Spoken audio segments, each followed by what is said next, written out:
ओम नमः शिवाय। दोस्तों, आपका हमारे चैनल पर स्वागत है। आज के इस वीडियो में हम बात करेंगे कर्क राशि वालों के लिए नवंबर और दिसंबर का महीना प्रेम और वैवाहिक जीवन के लिए कैसा रहेगा। साल 2024 के अंतिम 2 महीने में आपकी लव लाइफ कैसी रहने वाली है। क्या आपके लिए प्रेम विवाह का कोई योग इन 2 महीनों में बनेगा। जिन जातक अथवा जातिकाओं की शादी नहीं हो पा रही है उनके लिए गोचर के आधार पर क्या परिस्थितियां बनेंगी।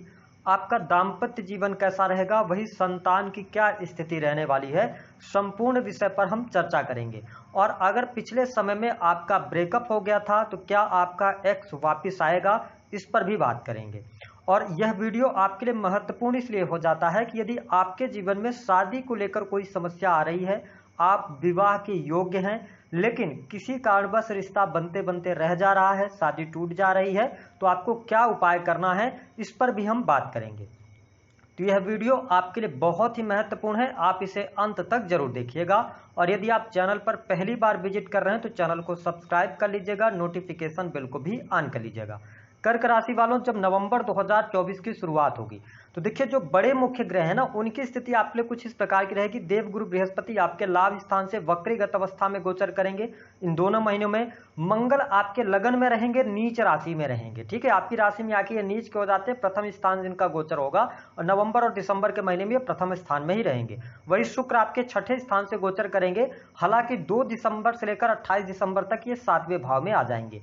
राहु की उपस्थिति आपकी राशि से 9वां स्थान, केतु 3rd हाउस में। वही शनि जो कि आपके 7वें स्थान के स्वामी बनते हैं, वो आपके 8वें भाव में वक्री रहेंगे। 14 नवंबर से ये मार्गी हो जाएंगे। हम सबसे पहले बात करेंगे कि आपकी लव लाइफ कैसी रहने वाली है। जो लोग वर्तमान में रिलेशनशिप में हैं उनके लिए क्या परिस्थिति रहेगी। देखिए, कर्क राशि वालों, प्रथम स्थान में मंगल देव विराजमान है जो कि आपके पंचमेश होकर और प्रथम स्थान में है। तो यह स्थिति जो लोग लव लाइफ के अंदर हैं, पहले से रिलेशनशिप में हैं, आप किसी के प्रेम में हैं, तो यहाँ पर मंगल के प्रथम स्थान में होने की वजह से आपके स्वभाव के कारण, आपके जिद्दीपने के कारण कहीं ना कहीं से आपके रिश्ते में उतार चढ़ाव की स्थितियां बन सकती हैं। हालांकि आपको स्पष्ट कर दें कि इस समय अवधि के दौरान लव लाइफ में कोई बहुत ज़्यादा दिक्कत, कोई बहुत ज़्यादा परेशानी नहीं आएगी।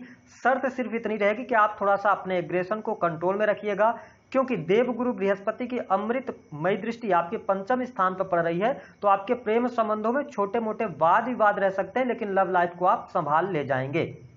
तो जो नवंबर का महीना होगा तो यह समय आपके लिए अच्छा रहने वाला है लव लाइफ के लिहाज से। लेकिन अगर देखा जाए तो शुक्र जैसे ही राशि परिवर्तन करेंगे 2 दिसंबर से लेकर 28 दिसंबर तक, आपके ये अगर देखा जाए तो 7वें स्थान से गोचर करेंगे। अब देखें कि पंचमेश की दृष्टि शुक्र पर पड़ेगी। ठीक है, और शुक्र आपके लाभ स्थान के भी ये स्वामी बनते हैं और हृदय स्थान के स्वामी बनते हैं। ऐसी स्थिति में 2 दिसंबर के बाद जो लोग लव एंड रिलेशनशिप में हैं, आपके रिश्ते में किसी थर्ड पर्सन की एंट्री हो सकती है, या हो सकता है कि आप अपने पार्टनर को लेकर कोई बहुत ज्यादा पॉजिटिवनेस दिखाएं, जिसकी वजह से पार्टनर आपके साथ में टाइम स्पेंड करना ना चाहे, मतलब मिसअंडरस्टैंडिंग बहुत ज्यादा क्रिएट होगी। और आप स्वयं अगर कर्क राशि वाले हैं तो देखिए प्रथम स्थान में मंगल है, एनर्जेटिक आपको बनाएंगे। ठीक है, आप जल्दबाजी करेंगे, इसके साथ ही शुक्र से जब पीड़ित हो जाएंगे तो आप किसी नए व्यक्ति के प्रेम में पड़ सकते हैं। आप यदि कर्क राशि वाले हैं, लंबे समय से रिलेशनशिप में हैं, तो यहां पर आप अपने पार्टनर को चीट कर सकते हैं, ऐसी स्थिति देखने को मिलेगी,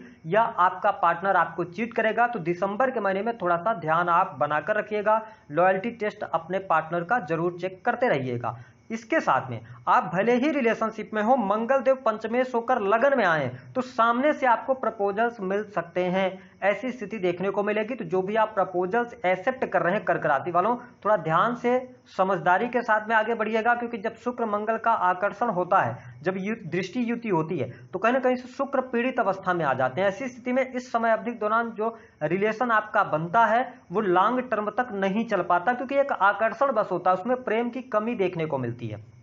तो अगर आप लंबे समय से रिलेशनशिप के अंदर है तो अपने रिलेशन को खराब नहीं कीजिएगा थर्ड पर्सन की वजह से, क्योंकि ये चीजें टेम्परेरी आपके लिए रहेंगी। ठीक है, अब हम बात कर लेते हैं कि जो लोग सिंगल है उनके लिए क्या परिस्थिति बनेगी। देखिए, सिंगल जो कर्क राशि अथवा कर्क राशि के जातक या जातिका हैं, विशेष तौर पर यदि देखा जाए तो पंचमेश जब लगन में आते हैं तो सामने से आपको प्रपोजल्स जरूर मिलेंगे, नए प्रेम संबंध भी आपके स्थापित हो सकते हैं। ये स्थिति बहुत बढ़िया आपके लिए बनी हुई है। हालांकि आपके लिए 15 नवंबर के बाद का जो टाइम फ्रेम होगा यह लव लाइफ के लिहाज से थोड़ा सा प्रतिकूल जा सकता है, यानी कि अगर आप किसी को मन ही मन प्रेम करते हैं तो आप 15 नवंबर के पहले कह सकते हैं अपनी बात को।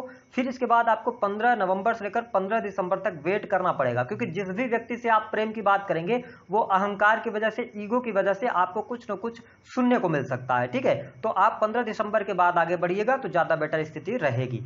अब हम बात कर लेते हैं कि आपके लिए प्रेम विवाह के क्या योग बनेंगे।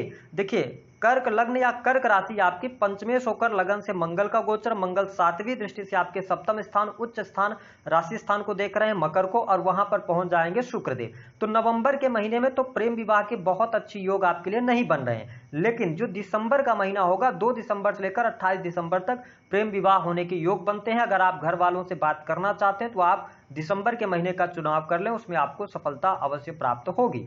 इसके साथ ही अगर देखा जाए तो जिन लोगों के विवाह से संबंधित बात नहीं बन पा रही है उनके लिए अच्छा टाइम है, यानी कि 10 नवंबर से लेकर और दिसंबर लास्ट तक 27-28 दिसंबर तक आपके लिए विवाह रिश्ता आपका पक्का हो जाएगा। शादी विवाह से संबंधित समस्या आपकी हल होगी, क्योंकि देवगुरु बृहस्पति भी आपके पंचम और सप्तम दोनों स्थान को देख रहे हैं। और इसके साथ ही अगर देखा जाए तो शनिदेव 14 नवंबर के बाद वक्री से मार्गी हो जाएंगे, तो थोड़ी सी परिस्थितियां आपके लिए बेटर कर देंगे।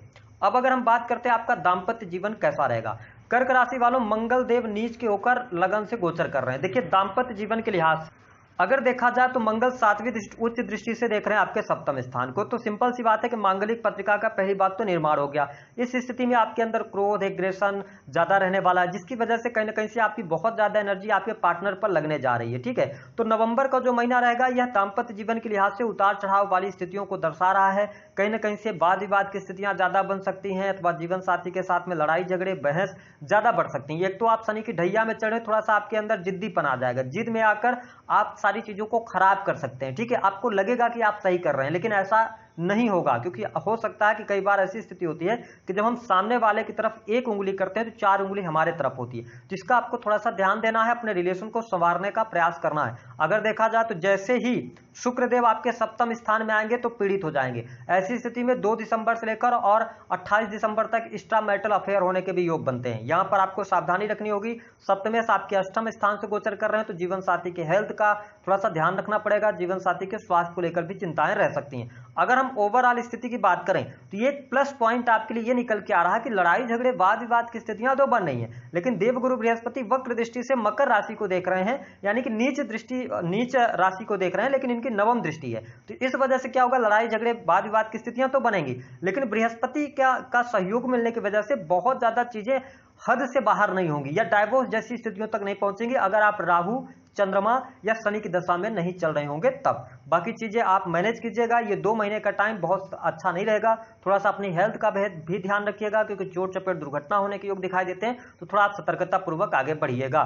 संतान की क्या स्थिति रहने वाली है, संतान की स्थिति बहुत बेटर है। संतान कि पढ़ाई लिखाई अच्छी है, संतान के शादी विवाह को लेकर चिंताएं चल रही हैं तो प्रयास करने पर सफलता मिल जाएगी। संतान की पढ़ाई लिखाई के साथ साथ उनके करियर को लेकर कोई चिंता थी वह चिंता दूर होने जा रही है। साथ ही संतान के साथ में कोई वाद विवाद की स्थिति थी वह भी दूर होगी। साथ ही जो लोग फैमिली प्लानिंग करना चाहते हैं तो बिल्कुल कर सकते हैं, आपके लिए बढ़िया है। चाइल्ड प्लान करने के लिए समय बहुत बढ़िया है। साथ ही कुछ कर्क लग्न अथवा कर्क राशि वालों के लिए संतान का सुख भी प्राप्त होने का योग बनता है, तो ये स्थिति यहाँ पर प्लस में आपके लिए रहेगी।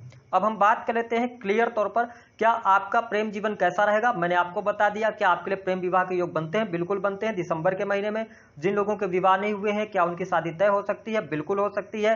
संतान की क्या स्थिति रहेगी, बहुत बढ़िया रहेगी। दाम्पत्य जीवन में उतार चढ़ाव रहेगा, लेकिन डाइवोर्स जैसी स्थितियां नहीं बनेंगी। देवगुरु बृहस्पति का आशीर्वाद मिलेगा। अब बात कर लेते हैं उपाय क्या करना। उपाय के तौर पर सबसे पहला ये काम कीजिए कि जो आपके राशि के स्वामी बनते हैं चंद्रदेव, ठीक है, तो आपको फुल मून यानी पूर्ण चंद्रमा का एक तस्वीर आपको प्रिंट करा लेना है और अपने कमरे में आप फुल मून का आप एक फोटो लगा दीजिए। अपना सर दक्षिण की तरफ करके सोना शुरू कर दीजिए।